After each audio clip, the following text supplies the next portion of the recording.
Hi, friends. It's Will Parker here from Principal Matters, the School Leaders Podcast. We are excited to announce that we are approaching our 400th episode. Can you believe it? To make this milestone even more special, we'd love to hear from you.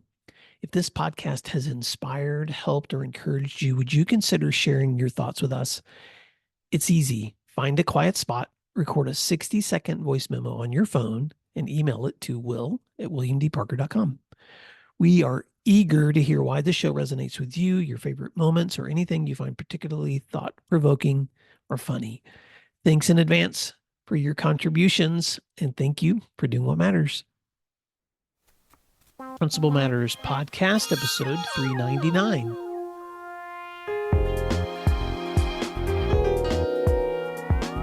Hi, friends. This is Will Parker, host of Principal Matters, the School Leaders Podcast, where each week we bring you inspiring, innovative, and imaginative ideas for your own school leadership.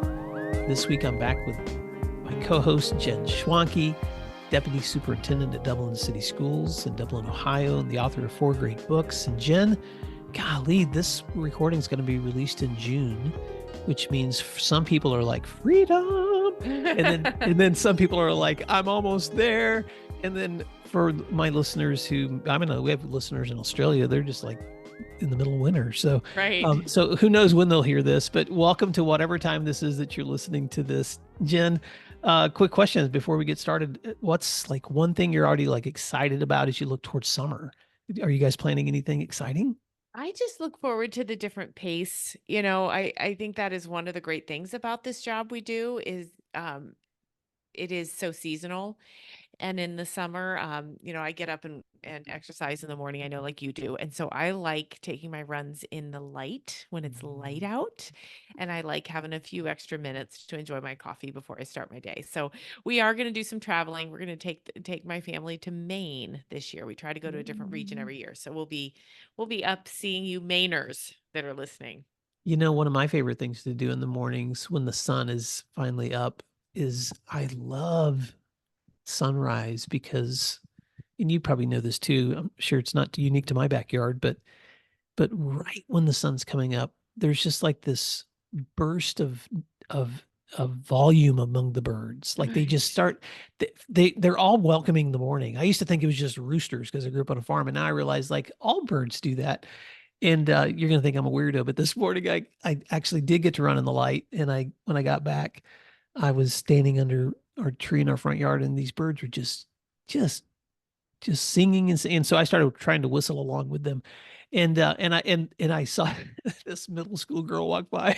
She looked at me like, "You have lost your mind, man." Right. And she's right. I have lost my mind, but I love that time of year. And this summer we're going to take a trip to the UK. We have our third daughter, Katie, is graduating from university in Wales, and so we're going to try to get the whole family together for this outing, Jen. So we're still pulling all the details together, but I'll keep you posted. So Oh, I'm gonna, that's so fun. that'll be a blast for those of you that may be attending the national principals conferences within a ESP or NASSP. I always love to give them a shout out. They're hosting that this year in July in Nashville, Tennessee. So check that out.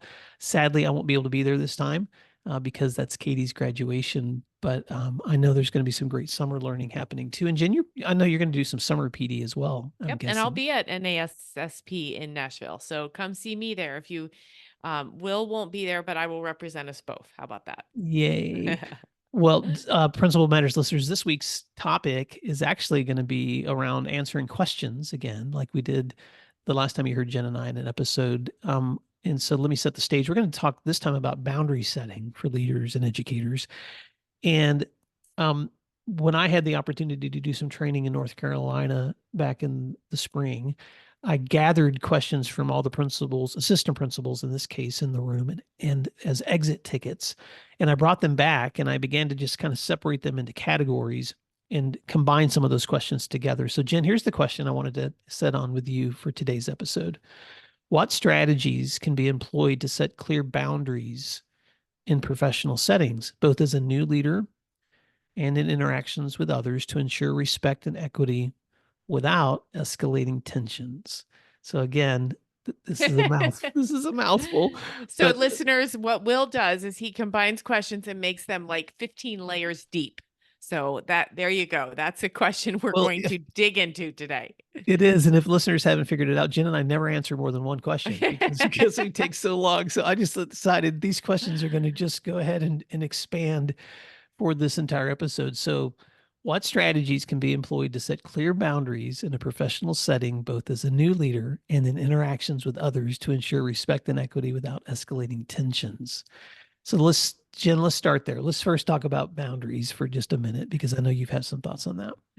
Right. And again, listeners, I'm laughing because whenever Will and I do this with a question, I get about to word number 5 and I'm like, well, wait, what do you mean by that? So yeah, let's talk about boundaries. And again, the origin of this question is very interesting to me. I think the first thing we have to define, we meaning school leaders, when we say we need to set boundaries, we have to really truly think about what we mean by boundaries. That word in my mind conjures up images of borders, walls, limits. And I don't think that's what principles mean. I don't think they mean how can I build walls around myself at all. I read somewhere, and I so wish I could quote this, but I read somewhere that boundaries are really teaching others how to treat us. And Mm, that resonates with me because I think many principals are like, how I know I can't let this job eat me alive. I know I can't be a trunk filled with woodpeckers where they just peck, peck, take, take, take, take, take. So I think what principals mean by this is how can I maintain my soul, myself, my who I am, have time for my family, have balance without making it seem like I'm building walls. And so I would like to replace boundaries in many cases with words like protocols, norms, practices, um, how we do things, because that use of a different word feels less us versus them, me versus them. Again, the word boundary implies a barrier. So I'm going to be here protecting myself from all you people, right? That's not what we want. So I think it becomes a need to ask yourself, what do you mean when you wonder about setting boundaries? What aren't you getting? What are you scared you won't get? What do you hope for? And then go from there. mm. Now, I believe this question was written in the context of assistant principals who are considering taking on the role of principal in a new building. So you can kind of sense in this question Mhm. the that anxiety of, okay, I'm Right. the new person. So how do I create these clear boundaries?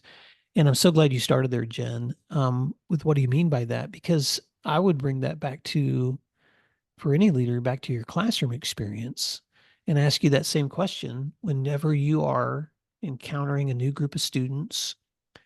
And you can apply this with the class. You can also apply this with your staff. But how do you, like you said, how do you set those protocols and norms for this is how we do class? This is how we do school. Because when you're setting those norms, you're collectively agreeing that this is the way things happen here. Now, you could dictate that. You could say, welcome to this class or welcome to this school. Here's the list of expectations we have for you. And that's pretty much, I would say, the traditional way most of us have approached school. I've been on the other end of that as a student. I've been in schools, and I'll give you the example of student principles and student handbooks. One of the most common things I see people do is they gather all the kids into a big assembly and they say, here's the student rules. And they just go over the rules. Everybody signed, you received this. Now go to class. Now, you may have covered yourself in terms of making sure that you've documented every person has been given their practice, that you can say that that's all happened. You're in compliance. But how much more effective would it be? And I'll just give you an example from practice, Jen. This is not prescription, but it's just an example. But how much more effective would it be if you set up instead a series of small group meetings with kids, either in classes or small groups? And because this is, by the way, just what I'm describing what myself and our admin teams used to do, where you go into classroom settings and you meet with every kid in the school, but in small groups, and you engage them with, hey, welcome to the school year. Here's some of the expectations. What are you hoping to get out of this year? what are the things that you want to accomplish this year? And then you relate that feedback to the things that are common expectations that we have together. That can be a whole lot different than just here's the rules, now go to class. Right. So I love that idea that really what you're asking when you're thinking about boundaries is what are the norms, the protocols, the processes, and the procedures that we can all agree upon are going to be the most helpful for us to do school. Right. And if you said this question came from people who may soon be moving into the principalship, the best perspective I can provide is don't solve a problem that doesn't exist and alienate your staff. So as an example, let's say I'm an assistant principal and I'm going to step into principal role next year and I am a very busy mom and I just can't take phone calls over the weekend unless it's an emergency. I think it would be a mistake to go into my first staff meeting and say, now, no phone calls over the weekend unless it's an emergency. Because I might be looking at a staff that was like, I would never call you on a weekend unless it was an emergency. I would never do that. And so what you're doing there is unintentionally insulting a staff by treating them like children. I'm going to need you to do this and this and this. So I think especially if you're new taking over a building, don't solve a problem that doesn't exist. And I would say that to veteran principals too. If it's not a problem, you don't need to address it. I would say that to teachers. You know, you don't need to set a norm that we raise our hand to use the restroom unless you have a bunch of students who don't raise their hand before they ask to use the restroom, because setting a bunch of rules that aren't necessary or that people already know can make you look out of touch. And so I really like your approach where you go into small groups and you say, what do we both need out of this? And you might say, hey, there's three things that are just non-negotiable. It's kind of just what we do here. Here's what they are. But then, those should be general enough that you aren't assuming people don't know how to be reasonable human beings. Exactly. And don't get me wrong, listeners. I mean, we, even in those settings where we're seeking engagement and trust and relationship building, we still had policies and procedures and things that every kid had to receive and had to sign that they did. And I mean, we did our due diligence. And, um, but it reminds me, Jen, of, I'm just going to use Harry Wong, who recently passed away. In his book, First Days of School was so helpful in shaping my first years as a teacher.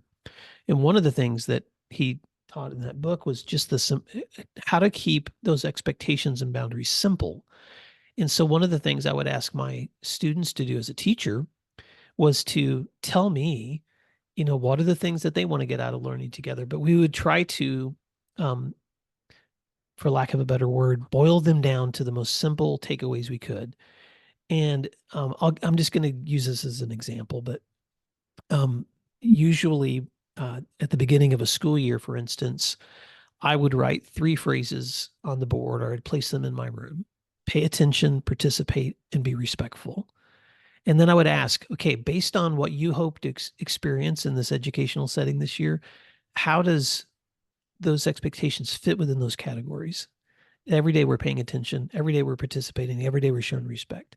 And I can't think of any behavior you could describe that won't fit into one of those categories in some way. It's funny you say that. I had a friend who, his classroom rules, there were three, and they were so well received that the entire school adopted them. This was probably 20 years ago, and it Mm. still works.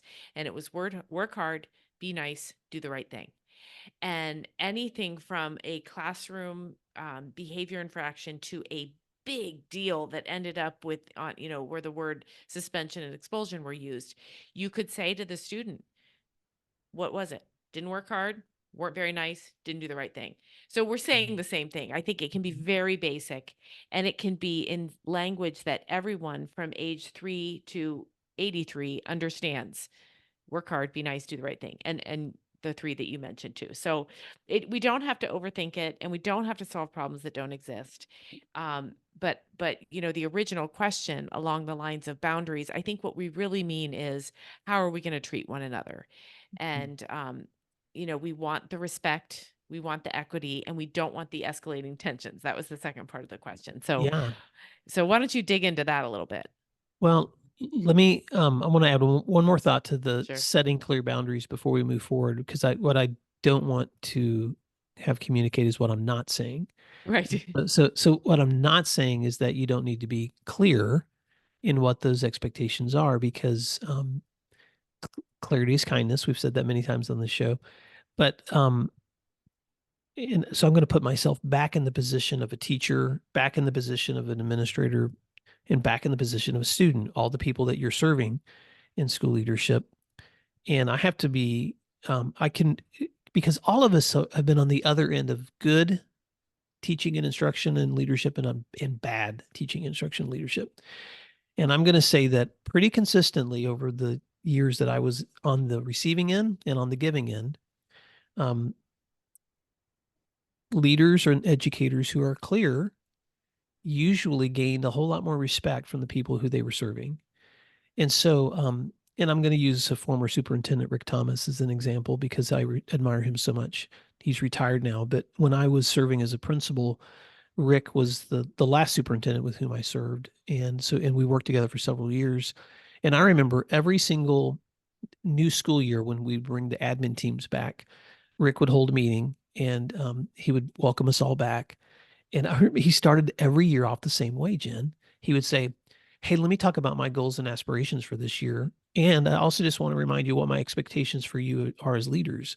And I would have the same emotional response every single time in my head. I would go, "Oh man, not again. Rick, you do this every year.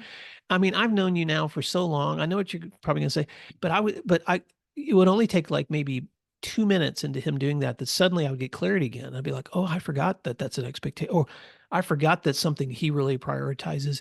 And I found myself being that student again, just going, you know what? I respect the fact that you're starting off reminding us that this is where we're going. This is what I want. This is where we're heading. And so it's okay also to give yourself permission to just be clear and Right. realize that even though our human, I don't know, nature is resistant to clarity, we all still need it if it's Right. done with the right heart and attitude. Let's take a moment to thank our sponsors, and then we'll be right back. Over 1 million teachers use IXL in their classrooms every day for one reason. They love it. Why? IXL is where the magic happens. With just one platform, teachers can personalize learning for every student. IXL gives teachers all the tools they need to enhance and differentiate instruction without adding work to their plates. Plus, IXL has decades of expertise and is proven to be effective. Studies on more than 70,000 schools across 45 states show that those who use IXL outperform others on state tests. Ready to bring the magic to your school? Visit ixl.com/PM to learn more. Are you ready for a tool that can help you elevate engagement and foster a culture of care and connection within your organization while also saving you time? Introducing Libra, your gateway to turning those culture building insights into action. Discover how Libra transforms the way you engage with your team. Imagine integrating all your engagement efforts with platforms like Outlook or Gmail into one seamless experience. With Libra, you focus on people, not software. Celebrate the achievements that make your team unique, from personal milestones to professional accomplishments. Ensure you and your team have the means to meet their connection goals, fostering a workplace where everyone feels valued and understood. Don't let another day pass where engagement is just another item on your to-do list. With Libra, embark on a journey to increase efficiency, improve engagement, and cultivate a caring workplace. Ready to see the difference? Request a demo today at librahq.com. That's LEBRAHQ.com, and take the first steps towards a workplace where everyone feels connected and cared for. Libra, where engagement meets genuine care. Right, exactly. And repeating information provides that clarity. Even if we've heard it, sometimes it's a good review. Um, and so when I think about those expectations, you never want to frame them in a way that isolates you, so that you're it's a situation where you're seen as out of touch Mhm, with the real work. And my sense is that the superintendent you're talking about was very in tune to the real work, but still we need to meet these expectations. mhm. Okay, now the second part of that question is, um, the question was asked, what strategies can be employed to set clear boundaries in a professional setting, both as a new leader and in interactions with others to ensure respect and equity without escalating tension. So I want to just park on that second part for a little bit too. Um, and I know you and I love to wordsmith here. So, um, ensuring respect and equity without escalating tensions. What are some of the thoughts coming to your mind? Well, again, respect is the very tricky thing about respect is you can't ask for it. Mhm. You have to have it given or earned or whatever you want to say. And equity, I think in this context means fairness, treating people in a way that they deserve and that will make them want to come to work or want to come to school. And I think there's a risk with boundary setting or attempts to gain respect and be equitable, where we eliminate ongoing communication. And what that means is people won't communicate with you, right? They'll say, okay, well, I'm not going to be heard, or what I have to say doesn't fit with the protocol that's been set or whatever. So we have to be really careful that that's not what we get, because it's certainly not what we want. As I said earlier, we never want to create a situation where we're seen as untouchable or out of touch. Both of those are no good. So I think it's about taking time to think about what you need as a leader. Think about what you might not be getting or that you're worried you won't get. And maybe the answer to that is respect. Maybe I'm worried people aren't going to respect me. Well, wow, we got to dig into that. What behaviors you might put forth that would diminish respect? Or if you're worried that people won't see you as equitable or fair. Okay, well, let's talk about a scenario where that might not where equity might not be the first thing people think of. Again, I don't think it's smart to solve a problem that doesn't exist, but if those are the worries, you've really got to dig into them and kind of play out what the fear is there. Yeah. For some reason, I'm stuck on this word tensions. To ensure respect and equity without escalating tensions, because both of those are power. Both of those are really both of those words hold a lot of meaning. So you're right, Jen. If the concern is earning respect of others, that doesn't happen first unless you're demonstrating respect for other people. So the way Right. you model respect is going to often be the way that people show you respect. When it comes to equity, I think a lot of times people use that word as a substitute for fairness, or really they may be thinking more holistically in terms of making sure that everybody here gets served in the ways that they deserve. But I'm going to add this, that if you think you're going to do that without escalating tensions, then you may be misunderstanding the importance of tensions. This is the same question I have to answer when people ask me about, do you believe that in such a thing as balance? And I'll always say to them, well, I don't really like the word balance, but I will say this: you can't even achieve balance without tension. I can't ride a bike unless there's constant tension happening in order for me to balance on that ride. And I believe the same thing exists in school leadership. You're always going to be stepping into tensions between people's opinions and personalities, or their definitions of right or wrong, or whatever that is. Welcome to life. And Well, and, and if you think you're going to do any of this with the absence of tension, then you just work in a place where no people exist. yes, you live in a dream world. Right. Tension. And I think about the word tension the same way I think about anxiety. People want to live in an anxiety-free world. That does not exist. It simply doesn't, because anxiety at its core is a call to action, right? Your body or the situation is saying, "Hey, act, do something." The exact same thing with tensions. A tension means, okay, there's a push, there's a pull. There's something here that's uncomfortable. And I used to be really I wanted to avoid tension. I wanted everything to be great all the time. Now I have evolved to the point where I will even say, okay, I sense some tension here. Let's talk about that. How are you feeling? How are you feeling? Where was the disconnect? So you can even use the word tension in a conversational approach to talking about the tension. Doesn't mean it's going to go away, but it's like you said, with any sort of push pull. I think about a teeter totter, right? An elementary school teeter totter. There's the up, there's the down, there's the creaking of the lever. There's push pull, there's movement. All of those things make for a really fun ride if you know how to manage the tension and you don't let it get out of control. So, Yeah. Yeah. yeah, tension is a good thing. Yeah. So maybe it would be helpful for us to think about and leaders to think about the difference between tension and toxic. Hmm. Because I think sometimes we're describing one we sometimes you do work in situations where things are toxic. Yep. There's a difference between that and tension. Tension is not always a bad thing. In fact, I think it's actually a healthy thing. You and I both know that, like in education, 101, that first you have to disrupt thinking before new thinking can be Hmm. adapted, which is why in a classroom setting, you kind of have to push students to think, to challenge their thinking or to ask hard questions to create that curiosity for them to do that next thing. And so that's good tension. But that's different than toxic behavior. And what I don't want to be is a toxic leader, and what I don't want to do is cultivate toxic behaviors. So I don't know if that's a helpful distinction.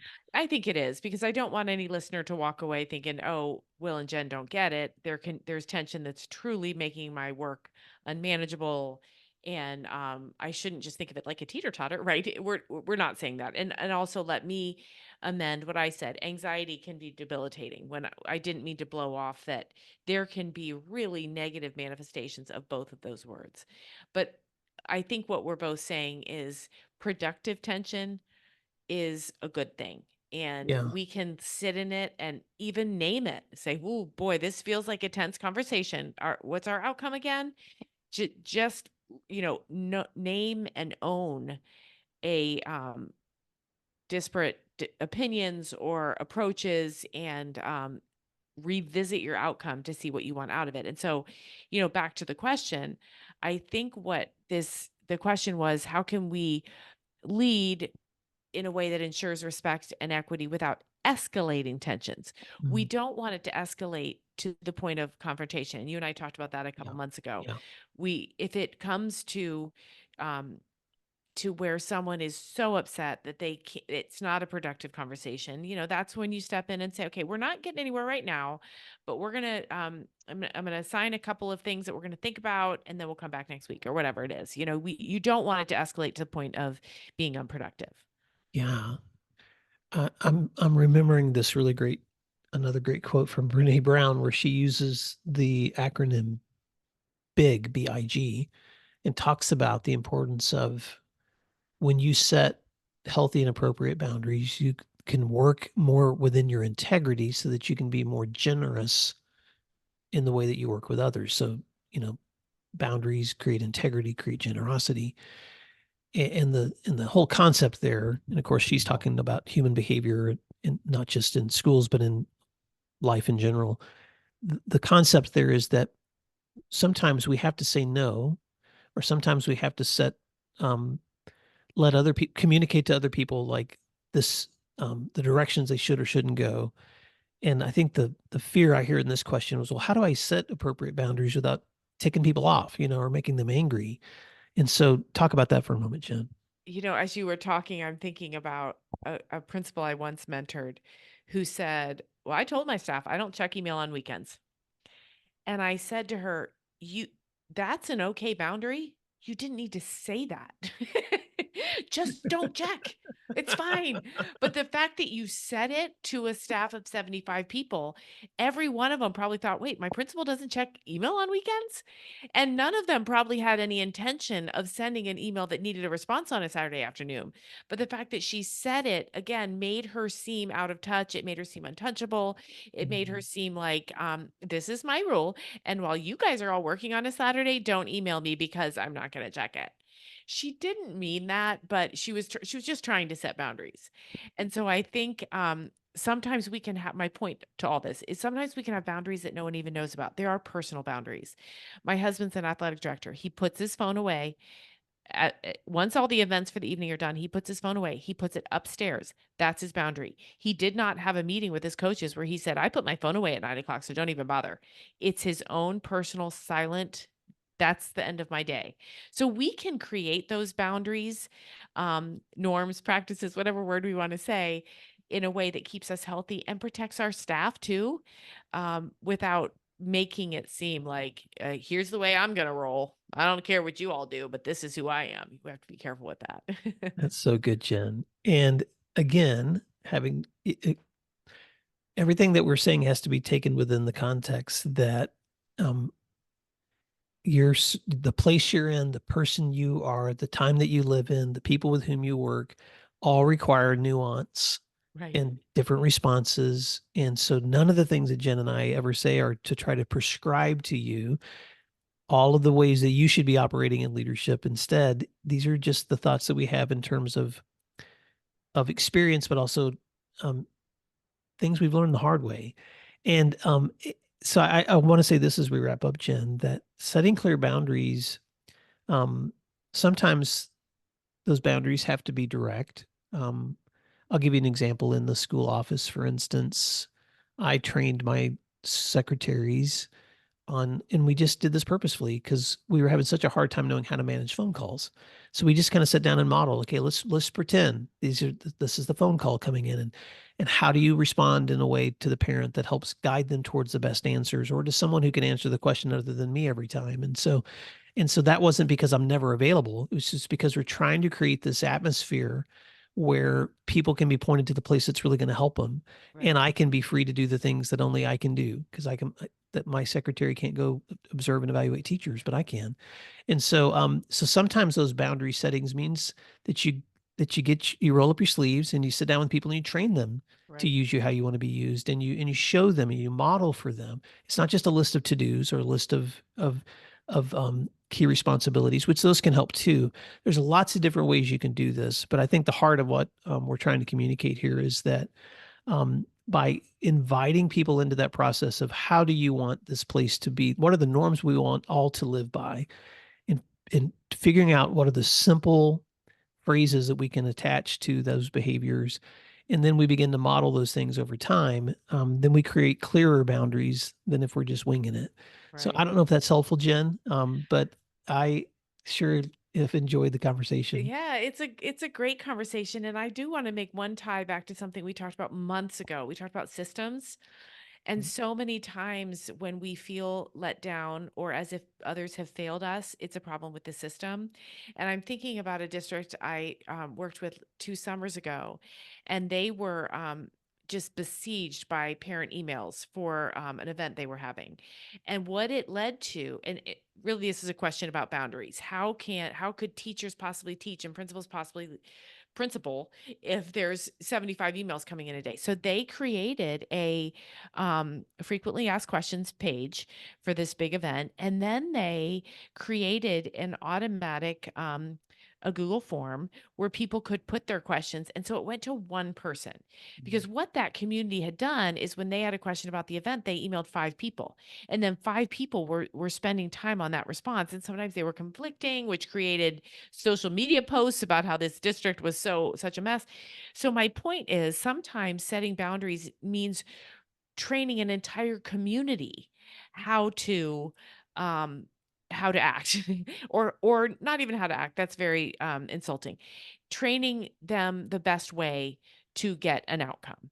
So if the problem is the system, then that's what you go after. You create a system and you get a couple people together and say, how can we fix this? So that's going to be the last thing I say about it. But it just triggered that memory of us talking about systems that sometimes just make people better. Well, Principal Matters listeners, if you're listening to this at the time of its release, some of you are wrapping up a year, some of you are stepping into summer, some of you may be listening to this as an archived episode. Whatever time you're in, thank you for caring deeply enough to listen and learn with us. And if you have questions that you'd like Jen or I to jump on or respond to, feel free to email us at will@williamdparker.com or jen@jenschwanke.com. Jen, thank you so much for this opportunity to learn with you, and Principal What Matters listeners, thank you for doing what matters, and we'll talk to you again soon. Thanks, everyone. Talk soon. You'll find free resources like this one at williamdparker.com. Subscribe for our free weekly newsletter, which contains bonus material, and also check out the links for Grow Academies, Masterminds, Executive Coaching, and Keynote presentations from my books, as well as from Principal Matters Associates. You can find out more under our speakers tab at williamdparker.com. Thank you for learning together, and thank you for doing what matters.